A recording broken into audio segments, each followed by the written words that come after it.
Welcome to the Global Gurus podcast, 15-minute conversations with thinkers shaping the future of leadership and business. Now, every episode we ask 3 questions. What's the biggest problem you see in the world right now and at work? What's the original methodology you've built to solve it? And how are you applying it to create measurable results in the real world? Mark Nation is my co-host today. How you doing, my man? I'm good. How are you, Rhett? I'm doing great. And Good. we've got Dr. Suzy Burke with us here on the Global Gurus podcast. She is a global guru. She is head of Accountability Inc. She is co-author on the new book, Headamentals. And I have to disclose, I know Suzy. We were business partners and co-authors. And so I just have to say that. But Suzy is an amazing human being and an amazing business person, and someone that we should really listen to. Suzy, I'm going to ask you the first question here today. What is that biggest problem that you see in the workplace right now? I think we know that organizations invest heavily in leadership development, workshops, coaching, training. Yet teams aren't performing the way they could and they should.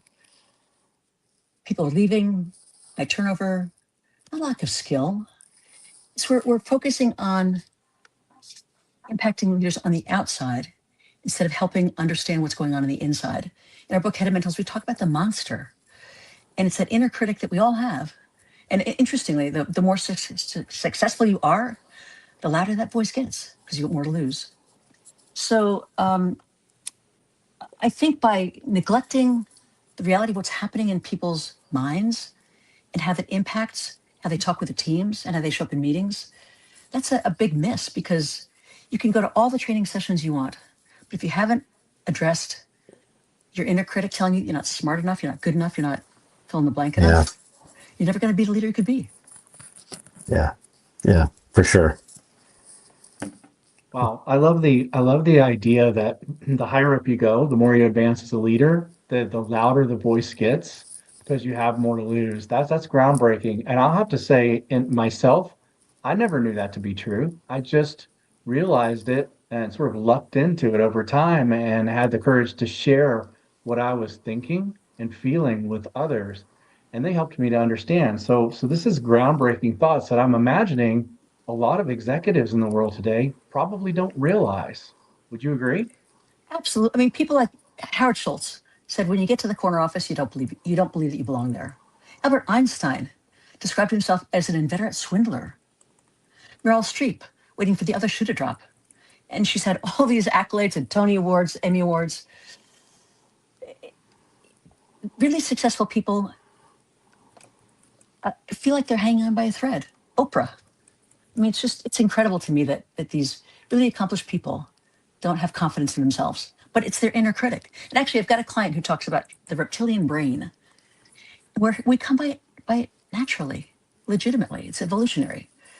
Thousands of years ago, if you didn't react in nanoseconds to the danger lurking everywhere, you'd be dead. You couldn't pass on your genes to the next generation.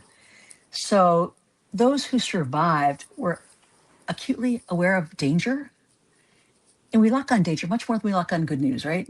Because we're trying to just survive. So if you got laughed at for speaking up in class, your brain filed that away. Now, if you think about speaking up in a meeting, your voice, same voice is going to say, you know what, not good enough. Just be quiet. Stay under the radar. Don't risk it. Yeah. We come by it naturally. So it takes hard work to overcome it. Well, let's talk about that hard work. You built a methodology that can help us and help everybody, whether it's on the personal level or the professional level. Let's talk about that methodology and actually how we use that methodology to not defeat self-talk, because we know that we can't defeat it, but how we can change it and start changing the narratives that we're telling ourselves. I think we have 1.8 million repetitive or negative thoughts a year, and so I know that, and we all know that can create some really um, self-defeating and things that get in our way in terms of performance. Let's talk about that methodology and how it can help you, and then maybe give people a sense of how to start Okay. using it in their daily lives. In our book, we call it the 3C Maverick method: catch it, confront it, change it.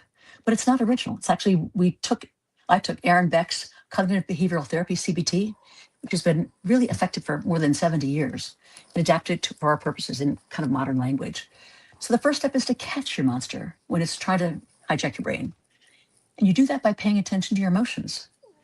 You know, we react physiologically before our brains process that something's awry. So for me, it's my stomach. When my stomach is getting tense, I think to myself, okay, my monster's in the room. What's it trying to tell me? And then you move to step 2, which is confronting it. Is that story real? It's an old tape on replay, something my sister did to me 1,000 years ago because she was very mean to me. And you confront it with evidence. You say, is that really true? Or is that just something that's from my past that doesn't have any place in today's world? And that's the hardest part, because you have to face the stories you've been telling yourself for a long time and prove that they're wrong. And finally, you change it. You write a new narrative that's more accurate, more courageous, more uplifting, more positive. DIG stands for damn, I'm good. And she said, I encourage everyone to have a DIG folder. So when someone sends you a complimentary email or a message or something positive, just drop it in. So when you think you're not good enough, not smart enough, but whatever, pull it out. Let's get all the proof you're actually who people say you are, and then start to believe it yourself. Do you have to take those when you write those things down and you start to confront it?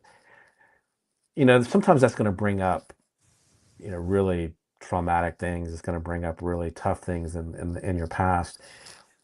How do you confront that? I mean, is it?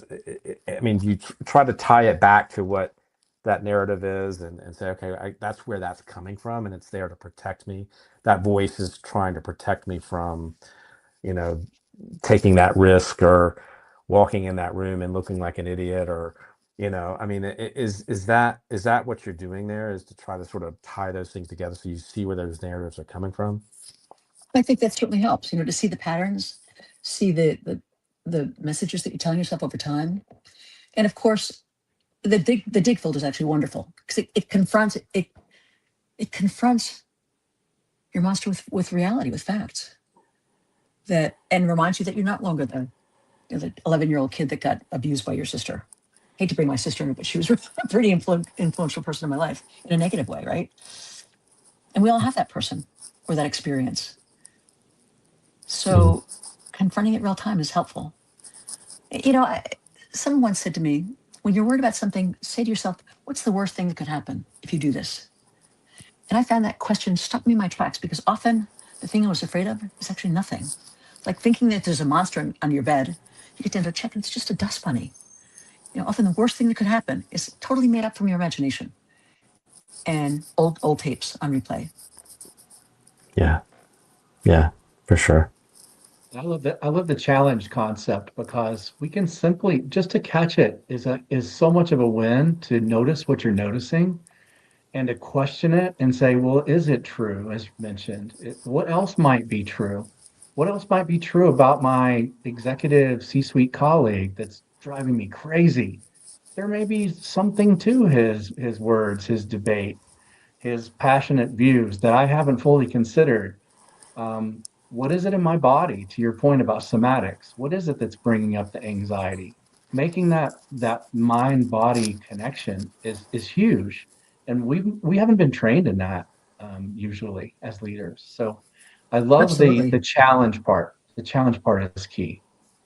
Yeah, for sure. And it's the hard part, right? But once you do that, then you can change it. You can write a new story and bring it forward with you. Yeah, yeah. Sorry to jump in on you, Mark, but how does this translate in the workplace, right? Let's say a leader goes through this process and takes a month or two to get their own self-talk in a better place, uh, is that going to translate into the way the team shows up and the way that the people you lead and that you manage? How does that affect them? I think unless you do something consciously to let them know that things are going to be different, not much changes because people get a perception in their heads about this is who the boss is. Unless you confront it directly, I mean, Marshall would talk about feed forward, right? Um, we've got impressions of people. Unless you confront them and say, you know what, I'm working on this and I'm trying to be different. So I know that my self-talk has been making me difficult. Here's what I'm doing to change that. Help me, right? Because I'm not perfect. I'm human. And I think it also helps to think about and talk about intent versus impact. Because no leader intends to make their teams afraid or holding back their good ideas or reluctant to speak up. But the impact of their behavior can lead to that. For them to acknowledge that, you know what? I know I really lost it in the meeting with you guys last week. I'm really sorry. When I do that, call me on it because that's not my intention. Yeah. Yeah. I think also asking them to kind of co-create the behaviors, right? And not co-create, but it's Yeah, sort of yeah. back to Marshall's feed forward, like you were talking about, right? It's here's what I'm trying to do better. What can I do? And asking for that co-creation of the behaviors that we want to be held accountable for, right? Give me one idea, right? And they simply say, thank you. Just one idea. Because they know that you're trying to change. And they'll notice the change when it happens. You slide back into the old behavior, they'll say, she's having a bad day. We forgive her, right? Mm. Yeah. Yeah. Yeah, and I love the idea of vulnerability because if you're transparent enough to say, "Hey, look, I want to try to get better in this area," you're giving people explicit permission to do the same thing, whether they Exactly. state it or Exactly. not.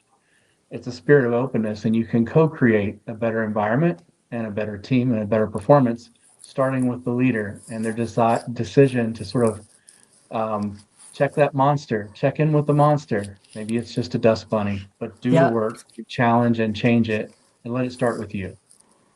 And Alan Mulally, who ran Ford, would tell you that when he started asking for feed forward and saying, you know what, I'm trying to be better, help me. That attitude permeated his whole executive team. And then it traveled down to their teams and their teams and their teams until it was organization wide. It's a healthier, happier way to live and lead. Yeah, for sure. For sure. So, Suzy, hate to wrap it up, but what is? I mean, this is a great conversation, and I know Mark and I could probably go on for hours on this topic. But what is the best way for people to reach you and to find out about your work and what you do? My website is suzyburke.phd. And my email is suzy@suzyburke.phd. Actually, my website is suzyburkephd.com. My apologies. suzyburke.phd.com. suzyburkephd.com.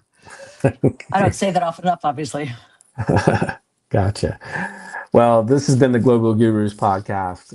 We have 3 questions, 1 methodology, real results. Look up Suzy's work, and if you want to be in touch, please do, because her work is really important in the leadership space, and how you get through the times that we're in. We're in this sort of seminal moment, right? There's high stress at work. Our self-talk isn't maybe at its best right now, and so reach out to Suzy. I'm Rhett Power, my co-host Mark Nation.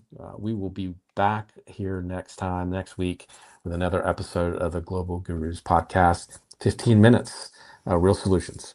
Thank you. Thanks a lot. Bye-bye.